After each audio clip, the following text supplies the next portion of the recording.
Hola, ¿qué tal amigos? Buenas noches, esto es Mente Sana. El día de hoy estamos a punto, ya en unas horas va a ser el Día de la Bandera. Y bueno, pues el Día de la Bandera representa muchas cosas.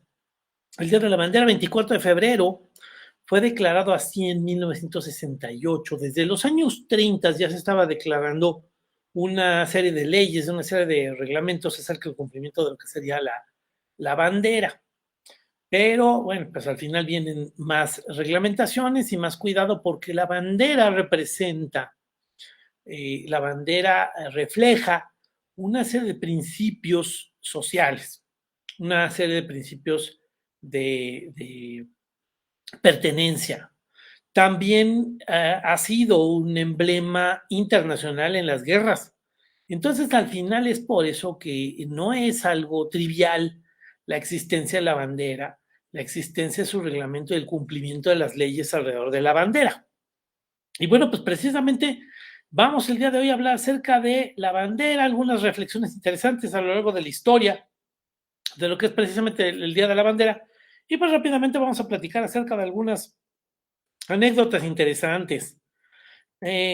También vale recordar que el día de ayer, el 22 de octubre, se celebró o se da el aniversario del asesinato de Francisco Madero. Francisco Madero, recordemos que había sido presidente de México, que logró la presidencia a partir de una revuelta en contra de Porfirio Díaz, que logra al final en 1911 la renuncia de Porfirio Díaz. Se levanta en noviembre de 1910 y en mayo de 1911 logra la renuncia de Porfirio Díaz, se convocan elecciones y sube al poder. Pero Francisco Madero después vive una suerte de de campañas de desprestigio, de medios inconformes, porque al final también pues, Porfirio Díaz les pagaba a los medios, le pagaba a grupos que se dedicaban a hacer periódicos, y bueno, pues al final los periódicos se dedican a estar atacando a Madero, y finalmente eso va a justificar o va a permitir que haya una pequeña minoría que se sienta capaz de dar un golpe de Estado y van a dar el golpe de Estado, van a hacer que obliguen a renunciar a Francisco Madero, pero finalmente lo van a asesinar en Lecumberri. Ahí en el dibujo, bueno, pues se refleja lo que sería la cárcel de Lecumberri, que está por allá por el aeropuerto, y ahí finalmente lo van a matar. Y bueno, pues esta es parte de lo que también debemos recordar en estos días, porque es verdaderamente trágico lo que sería lo que le pasó a Francisco Madero. Bueno, vamos a hablar acerca de la bandera. La bandera puede tener diferentes tamaños. Por supuesto que puede tener diferentes tamaños, pero tiene que guardar ciertas proporciones legalmente. Por ejemplo, dentro de lo que sería la dimensión a lo largo, tiene que tener siete medidas partiendo del resto de proporciones. Por ejemplo, pues estas siete medidas permiten que lo que sea la proporción de los colores verde, blanco y rojo sean un tercio de esas siete proporciones, esas 7X. Y también el alto de la bandera sea 4 proporciones. Y el escudo representó un cuarto de esas 7 proporciones. Entonces, al final, bueno, no sé si logran entenderme, no pretendo complicar el tema, pero sí existe una serie de reglamentaciones de cuándo debe medir la bandera, cuánto debe medir el escudo y cómo debe de ser puesto. Al final, dentro de los reglamentos existe cómo también la bandera debe tener un anverso, una posición vertical en caso de que de repente se coloque en algún tipo de edificio. Y bueno, pues la verdad es que de todas maneras, pues al final termina siendo muy emotivo para los mexicanos el ver reflejado lo que sería la bandera. Ese es precisamente parte del sentido. Evocar un principio de solidez social, un sentido de pertenencia social, un sentido de orgullo en cuanto a tu grupo social. Eso al final acude a un principio primitivo. Pensemos en aquellas comunidades que vivían en las condiciones más primitivas alrededor del fuego. Y alrededor del fuego, pues todos los que estaban ahí sentados alrededor del fuego, hombres, mujeres, niños, viejos, al final terminaban teniendo un papel de aportación para toda la sociedad. Existen peligros alrededor. El peligro que te puede atacar un oso, que te puede atacar un grupo de leones, que te puede atacar otra comunidad. ¿Qué es lo que busca ese grupo? Al final busca ser un grupo solidario que cuide a los suyos. Viene un ataque de alguno de esos peligros, el ataque de un oso, todos van a trabajar en función de lo que corresponde a su sociedad, pero para cuidar a todos. Alguien se debilita, uno de los hombres que están defendiendo para que el oso no ataque, pues los demás van a salir a ayudar, porque representa una tragedia. Representa una tragedia. Que finalmente el oso termine eliminando a algunos de la sociedad. Esa es la condición más natural de los grupos sociales. Así vivimos durante muchísimos años, durante siglos, durante milenios. Y sucede que eso es precisamente un significado, un sentido que te da la misma sociedad. La bandera representa esos principios de solidaridad. Por eso los soldados son tan respetuosos de las banderas, precisamente porque eso representan. Representan a su sociedad, representan a los hombres de las comunidades primitivas, representan a los grupos que están defendiendo a su sociedad. Y bueno, pues al final quiero decirles pues que la bandera actual nace de la bandera trigarante. Aquí tenemos la bandera del ejército trigarante comandada por Agustín de Iturbide y Vicente Guerrero, que sería nuestra primera bandera oficial. Pero bueno, pues al final esa bandera tiene una serie de principios que después la misma sociedad, en función de tratar de ser más moderna, de tratar de tener un orden legal mucho más lógico, unas libertades mucho más verdaderas y claras, va a rechazar todos los principios en los cuales se basó la independencia de México. La independencia de México se basó en la religión, la independencia y la unión. Todo alrededor de la unión de Agustín de Iturbide, alrededor de la corona española. Hay una serie de circunstancias que se dan en España que provocan la independencia de México, pero que al final lo que buscan es ser súbditos de Fernando VII. Entonces, bueno, pues al final vemos que esta bandera representa eso. Pero bueno, pues es el origen precisamente de una bandera. La bandera va a terminar siendo originada por estos colores que los vemos en diagonal, pero que después nos van a dar la bandera actual. Yo creo que vale la pena aquí destacar dos cosas dentro de las leyendas de la historia de la bandera. Uno de los principios básicos es entender la leyenda de las tribus nahuatlacas que salen de Nayarit. Son grupos nómadas que terminan llegando al altiplano de lo que sería el territorio actual de México, lo que sería el altiplano de Mesoamérica, al lago de Texcoco, y tienen una señal que les va a dar Huitzilopochtli. Y Huitzilopochtli les va a decir que aquel lugar donde encuentren una serpiente es que está siendo devorada por un águila, va a ser el lugar donde debe de fundarse la nueva ciudad para las tribus nahuatlacas. Entonces, al final, estas tribus que vienen nómadas desde el norte por todo lo que sería la costa del Pacífico, terminan llegando al altiplano mexicano, se encuentran con este símbolo en el lago de Texcoco y van a fundar la nueva sociedad. Eso se va a dar en 1325. Y ahí es donde se va a fundar la ciudad de Tenochtitlan, que es la que después representa la caída de los grupos originarios, de las comunidades originarias de Mesoamérica, a la hora de que los españoles terminan dominando a México Tenochtitlan en 1521. Van a pasar 300 años de colonia, cuando finalmente el cura Hidalgo, un cura que va a tener un gran sentido social. Eso es evidente en sus cartas, en sus acciones, en sus decretos. También muy molesto con las autoridades acomodaticias, porque particularmente Napoleón Bonaparte había invadido España. Napoleón había impuesto a su hermano en la corona española, y sucede que los gobiernos de América Latina, de la actual América Latina, de las colonias de la América Española, se acomodaron al nuevo rey. Entonces sucede que Hidalgo rechaza eso. Parte de su reclamo es: oye, tenemos autenticidad, deberíamos estar obedeciendo al rey originario, que es Fernando VII.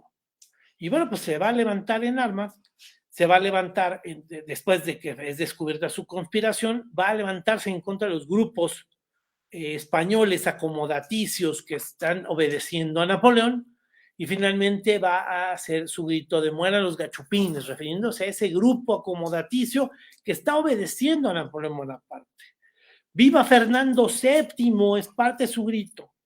Y en la iglesia de Dolores, en el actual estado de Hidalgo,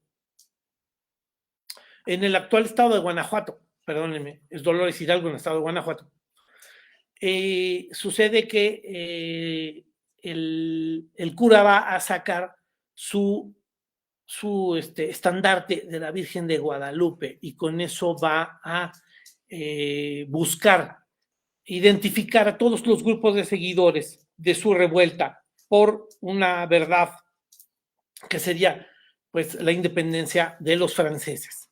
En esa condición de independencia es ahí donde, dentro de la historia que después nos dicen, oye, a ver, investígate todo lo que corresponde a la guerra de independencia y las banderas de México. Y bueno, pues notoriamente siempre aparece este estandarte de la Virgen de Guadalupe como uno de los emblemas de México, como una de las banderas de independencia.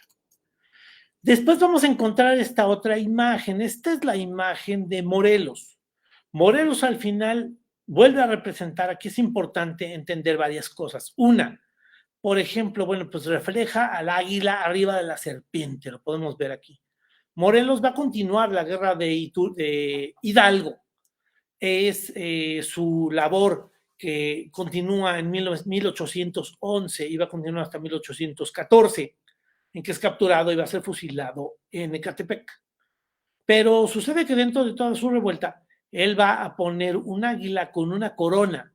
La corona corresponde a la corona española. Él obedece a Fernando VII. Lo que pasa es que al final, bueno, por un lado él va a luchar en contra de José Bonaparte y en contra de los gobiernos obedientes a José Bonaparte. Cuando José Bonaparte es expulsado de España, lo que él ahora reclama es que se debe de obedecer la ley y que el gobierno está puesto porque el pueblo lo necesita. El pueblo es el que impone al gobierno, el pueblo es el origen del poder. El poder dimana del pueblo. Y entonces, bueno, pues precisamente dentro de sus condiciones es por eso que pone a él como gobernante, al Congreso Constituyente de Chilpancingo como un Congreso representativo, establece una división de poderes en el proceso de plantear una alternativa, un proyecto de nación.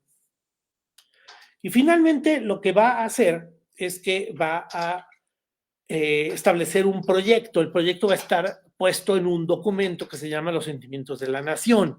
En los Sentimientos de la Nación pone una serie de principios. México va a estar independiente de España. México va a ser gobernado por el rey Fernando VII. México va a ser católico, pero el poder va a estar dividido en 3 poderes, lo cual es un principio del momento bastante revolucionario. Precisamente herencia de la Revolución Francesa, que es herencia de la Ilustración, que es herencia del liberalismo inglés.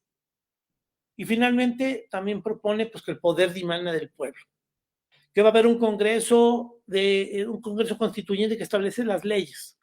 Y dentro de esos principios, pues al final él firma el documento como siervo de la nación, porque el gobernante, él nunca aceptó ser gobernante y que se le pusiera como Alteza Serenísima, que era parte de lo que le propusieron en su lucha.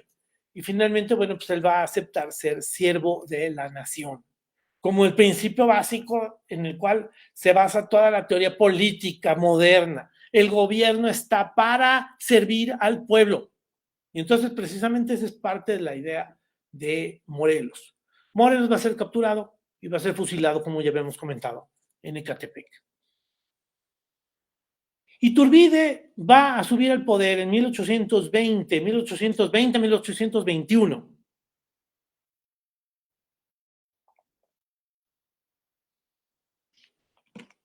Su principio básico, o su origen de por qué de repente va a sumarse a la lucha de independencia de México, curiosamente es un movimiento conservador.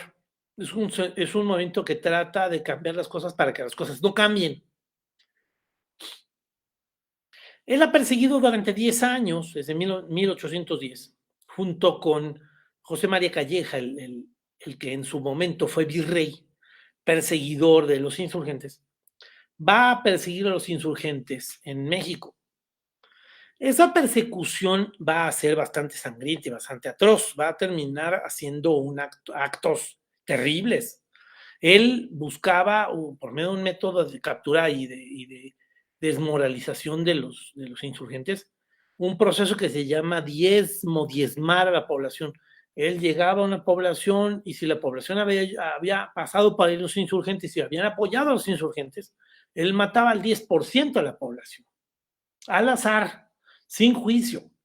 Y bueno, pues al final era como castigo por haber ayudado a los insurgentes.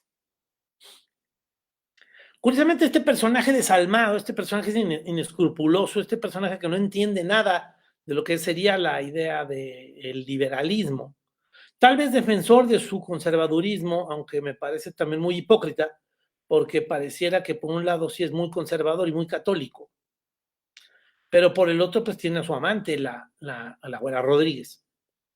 Y por el otro lado pues engaña a todo mundo, engaña a los insurgentes, engaña a los conservadores, engaña a los criollos, engaña a los peninsulares. Y finalmente él propone con otro engaño, pues que si en España el rey Fernando VII se le impuso la constitución y obedece una constitución, él puede independizar a México para que México no obedezca esa constitución y entonces suceda que el rey sea rey de México y en este lugar sea donde no obedezca una constitución, no haya división de poderes, el poder no dimane del pueblo, el rey no se someta a ninguna ley, sino que al final, pues aquí sería rey absolutista, como el rey que está puesto por Dios. Esa jugada no la entienden muchos, es difícil de entender si no entendemos el momento y si no entendemos que atrás de todo esto hay un proceso filosófico importante, un proceso ideológico grave, importantísimo dentro de lo que sería entender la independencia.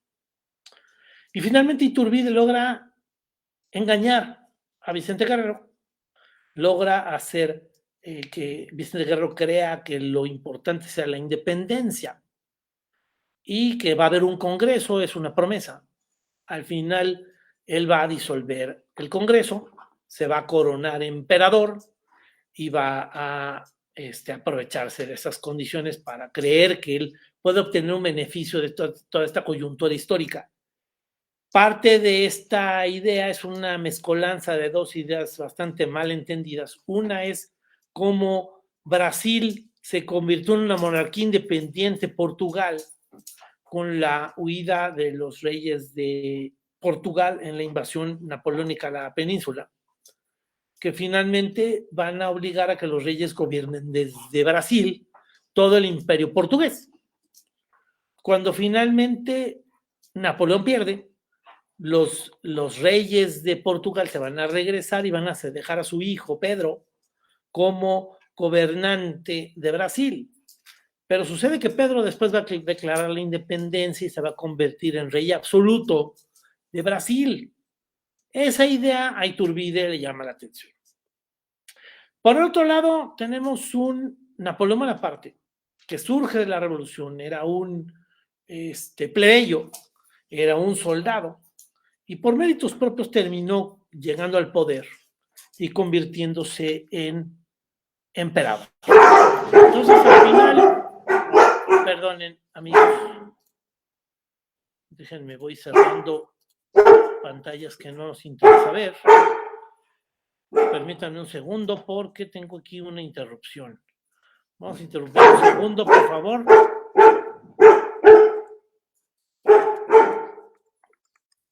Ahí está. Vamos a interrumpir un segundo, por favor. Y ahorita continuamos. Permítanme un segundo, por favor.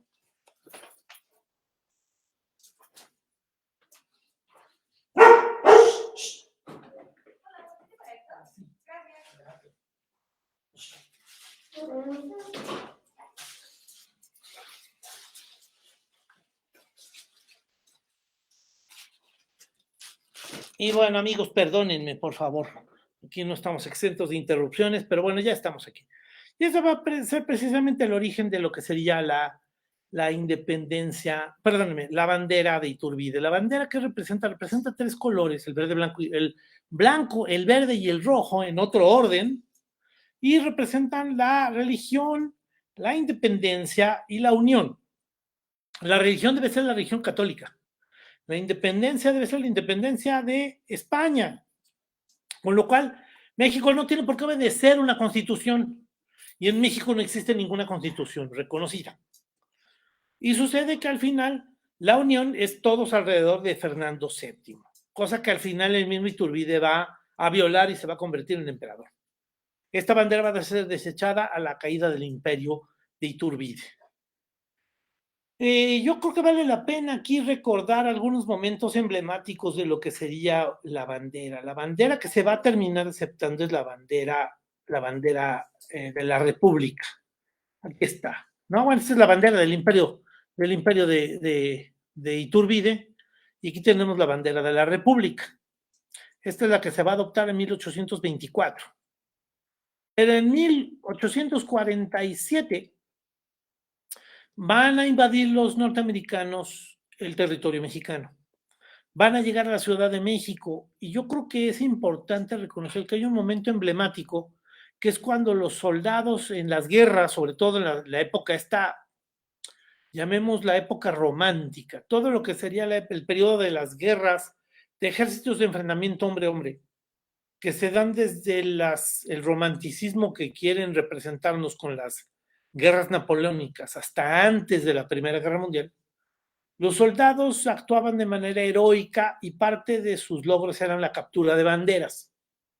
Aquí precisamente uno de los elementos importantes es que Juan Escutia va a ser un cadete del Colegio Militar, que dentro de sus grandes obras heroicas, al defender la Ciudad de México, porque ya los soldados habían huido o porque ya los ejércitos defensores habían sido derrotados, los ejércitos norteamericanos querían llegar a la Ciudad de México.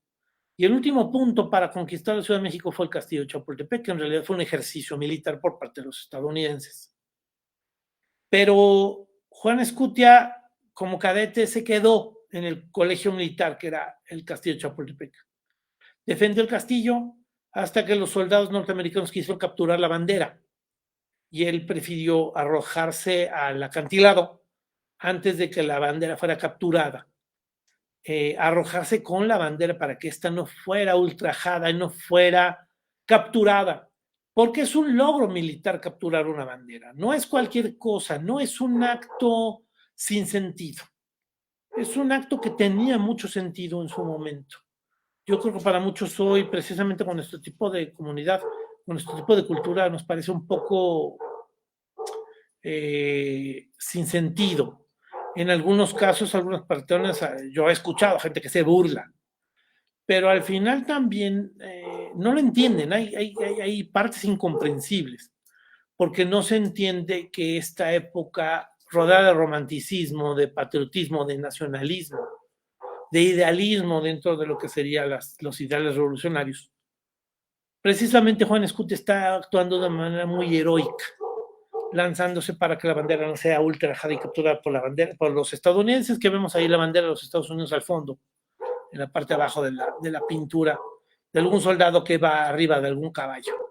Y bueno, pues como al final Juan Escuti impide esa ofensa al emblema nacional. Ya vimos aquí, ya platicamos de la bandera del imperio.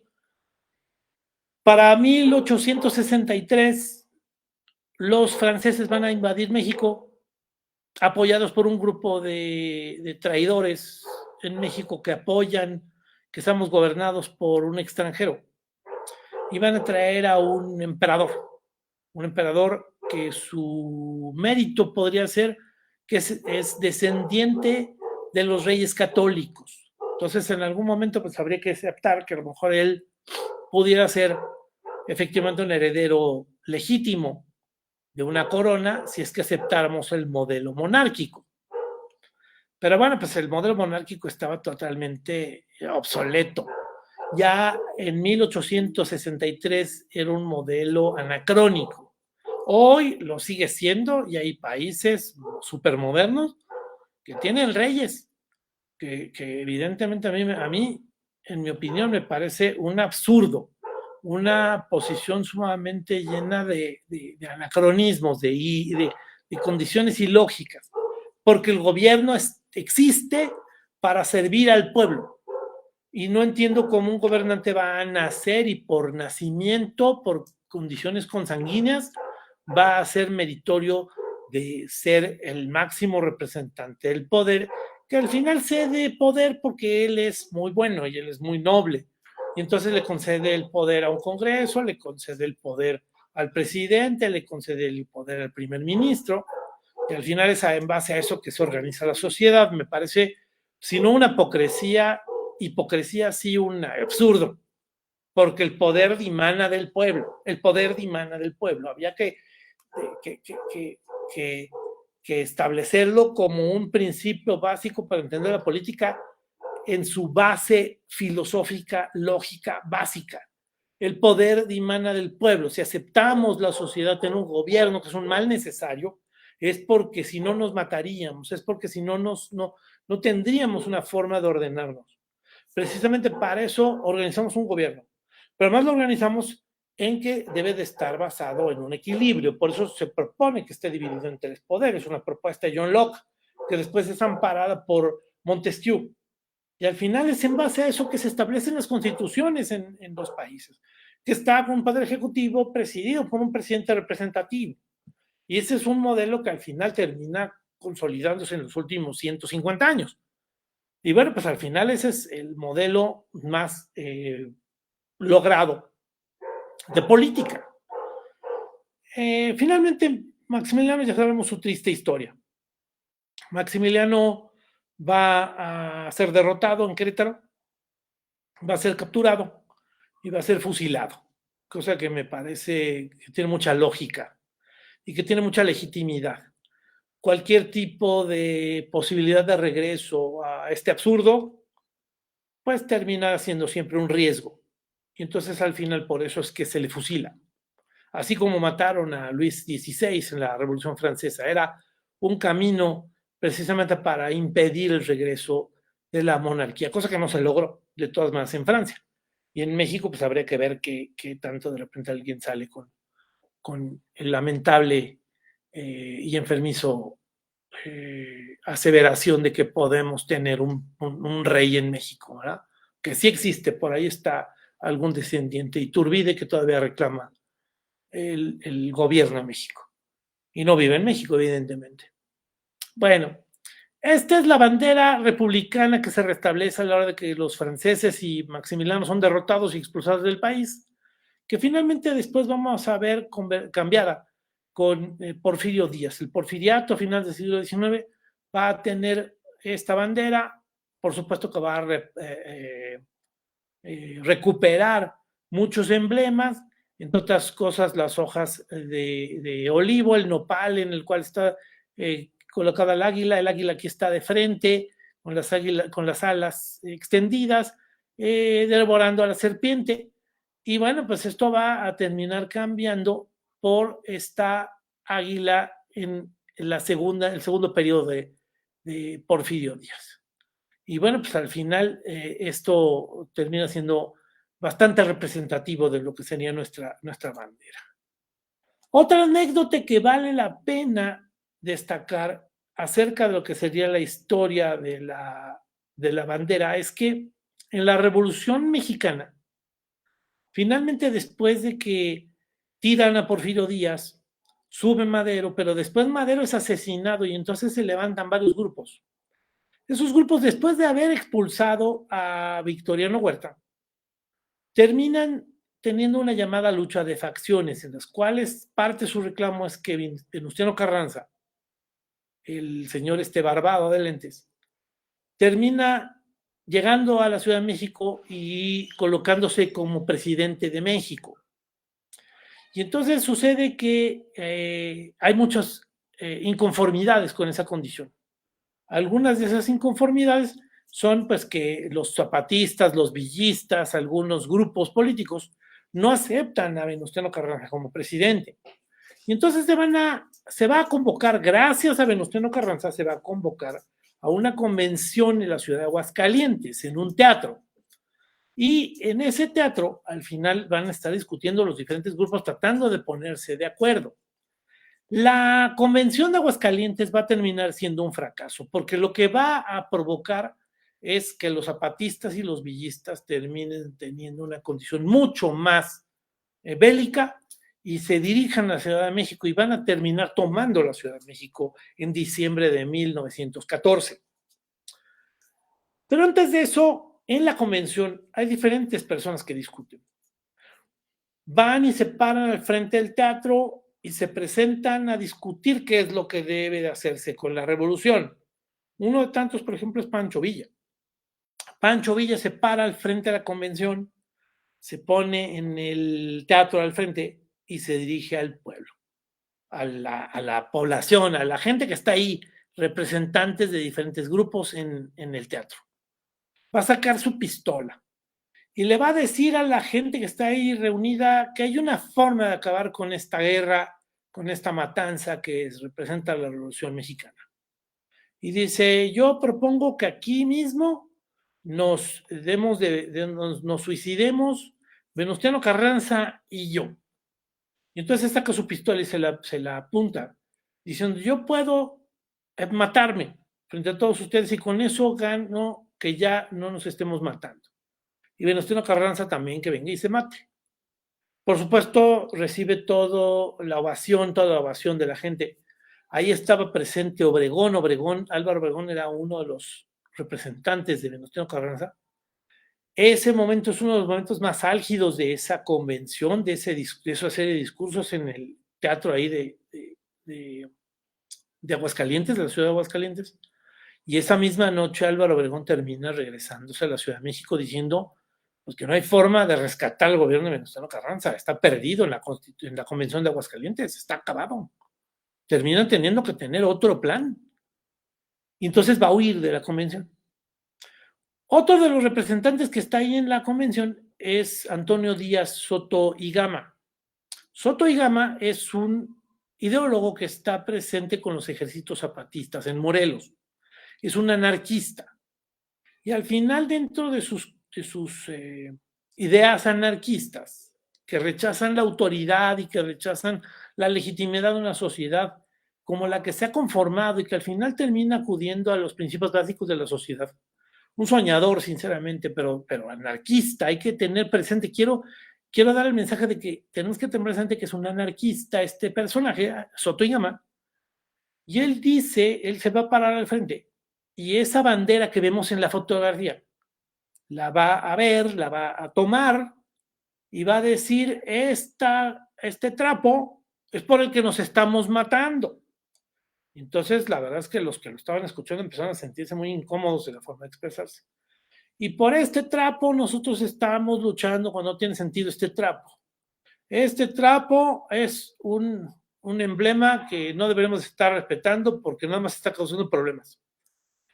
Y a las pocas expresiones en donde desprecia la bandera y la llama trapo, al final se van a parar los revolucionarios, particularmente los villistas, y le van a apuntar con rifles y pistolas y le van a decir, suelte la bandera, respete la bandera. me llama mucho la atención que los villistas hayan tenido ese sentido de patriotismo, ese sentido del emblema que representa la bandera, ese respeto por una insignia nacional, que al final evidentemente no entendieran lo que es esta propuesta intelectual sumamente compleja que es el anarquismo y que al final termina siendo muy ajeno a lo que verdaderamente buscaban los revolucionarios, que al final se sienten mexicanos y se sienten representados con la bandera, se sienten defensores de un emblema que representa a su sociedad, que es la bandera. Y bueno, pues al final esa es una anécdota también acerca de la bandera en la Convención de Aguascalientes. Me llama mucho la atención, esta anécdota está narrada en el libro del Águila y la Serpiente de Martínez Guzmán, un libro que les recomiendo ampliamente, verdaderamente una maravilla de narración que llama mucho la atención. Vean aquí, cambia un poco la bandera, vamos a tener una bandera, la bandera de Carranza, que el águila ya está colocada de perfil, las alas extendidas, pero hacia el lado derecho. Y finalmente, bueno, pues ahí vemos al águila devorando a la serpiente y lo que serían los emblemas, el lago de Texcoco, el nopal, las hojas de laurel, reconociendo lo que sería pues el ejemplo de lo que sería la bandera.